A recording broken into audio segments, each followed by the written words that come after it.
अवधूत चिंतन श्री गुरुदेव दत्त श्री स्वामी समर्थ।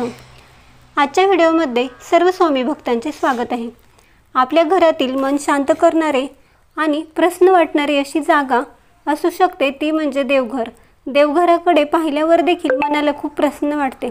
आपण या व्हिडिओत बघणार आहोत आपल्या घरातील देवांची साफसफाई कधी करावी, देव साफ करताना कोणत्या गोष्टी लक्षात घ्यायच्या आहेत, हे सर्व माहिती आपण या व्हिडिओमध्ये बघणार आहोत। देवांची पूजा करताना अंघोळ करून स्वच्छ कपडे घालावेत। पूजा करताना मन शांत आणि प्रसन्न ठेवावे।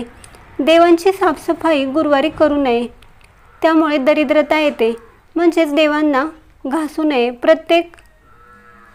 परंतु रोजची पूजा करू शकता। जास्त दिवस देव स्वच्छ केले नाहीत तर त्यावर काळा थर साचतो, त्यामुळे देवांची 15 दिवसातून तरी एकदा सफाई झाली पाहिजे। गुरुवारी देवांची तसेच घराची साफसफाई करू नये। सफाई करण्यासाठी देवांना एका ताटात ठेवावे आणि फोटो देखील एखाद्या कपड्यावर ठेवावेत। देव जमिनीवर ठेवू नयेत। देव स्वच्छ करत असताना वापरलेल्या ब्रशने घासू नयेत, त्यासाठी नवीन ब्रशचा वापर करावा किंवा मग हाताने एक एक करून देव स्वच्छ करावेत। देवांची सर्व भांडी तसेच पुसण्याचे रुमाल देखील स्वच्छ करावेत।